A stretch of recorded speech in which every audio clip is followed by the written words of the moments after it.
There is no greater test for a former drinker like me than the holidays. I don't have good advice for you, but I'm just going to kind of riff for a second on how I try and navigate this stuff and just give you some sense of it, because it is such an important lesson in how unconscious decision making, the kind of stuff that I cover so much here on the Rip Current, has to just takes control of the brain, and why certain times of year like this one are especially complicated.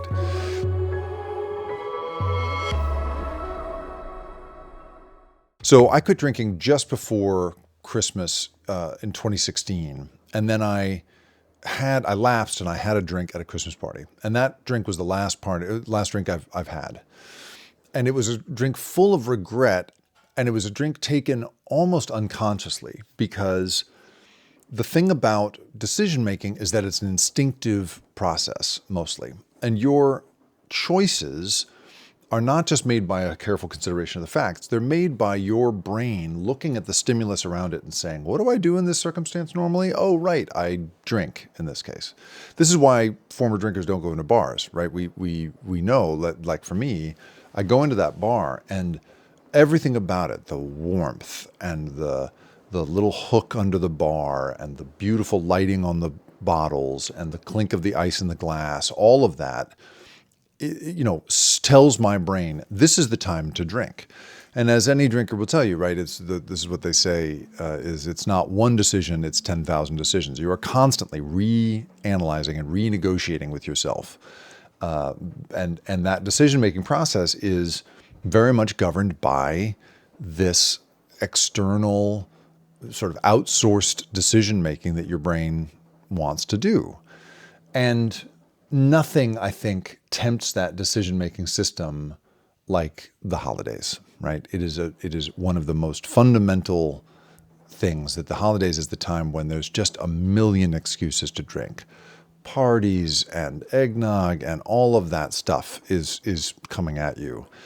And, it is also, I will say, and I would just say this is going to be true for you, is like, it's also the time when people, for some reason, come out of the woodwork and can sense that you want to drink. I was just at a party the other night, and this guy clearly saw in me a deep desire for a drink, and he handed me this very beautiful kind of cranberry booze concoction, clearly recognizing that I wanted that. And of course, I had to say, no, thank you. I appreciate it. I have a friend who is a former drinker, and he says that people's ability to spot him in a party and come at him is so unerring. He said he was at a gathering once. It was like a kid's birthday party, and this other dad, a very drinky dad, comes right up to him and is like, "Yeah, let's go," because clearly see in him the kind of guy that would once upon a time have been way into this. And my friend, he said, I don't think he actually said this out loud, but what he said to me was, he said, what I wanted to say to him was, oh yeah, you and me, we could disappoint a lot of people at this party. It's true. That is very much how I feel. Is like, I feel like people can tell in me a deep desire for this stuff. And so I just want to say, like, the thing that keeps me going, and I don't know if this is going to be true for those of you who aren't also thinking about trying to keep going on a journey of sobriety, is that for me it is the compound effect, the long-term compound benefits of not drinking. For me, I feel like in every day that I don't take a drink, a deeper capacity for sleeping well is being built, a deeper capacity for sort of knowing my body, reading my body well is developing. A deeper ability to empathize with the people around me is developing. Like, I'm strengthening stuff in me that I'm really proud of and excited about. And I like the compound effects of that over time. And so that's been a really helpful way for me to think about the moment-to-moment decisions, not just in the sort of like, wow, this would feel good. Boy, that would taste good. Like that instant sort of gratification system that your ancient brain is really built for.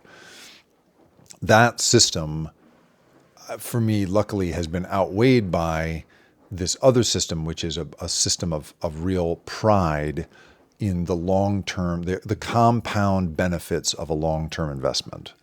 That's been really nice for me, and I really I'm trying to hang on to that in this time.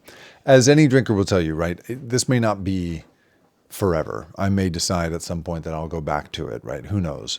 But in this day-to-day decision-making process, I have found that like recognizing the pitfalls of a season like the holidays and trying to recognize the patterns in them helps me prepare for them in some way.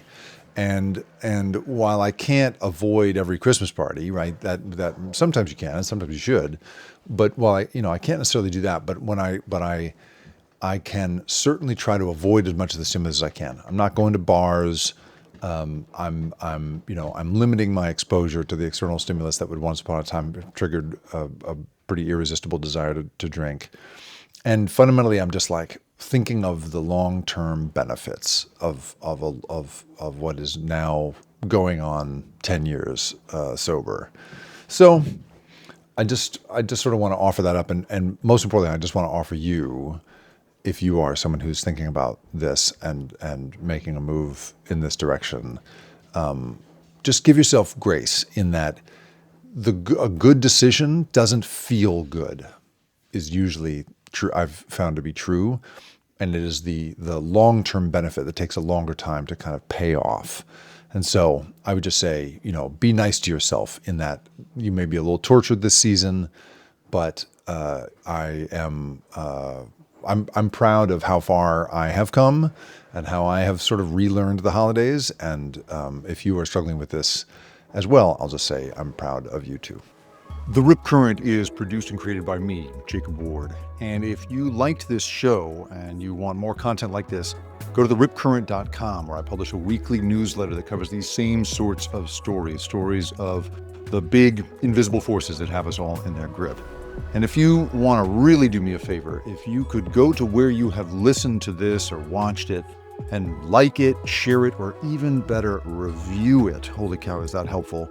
It's the best possible way for me to find a new audience. I really appreciate you being here. Thanks for listening.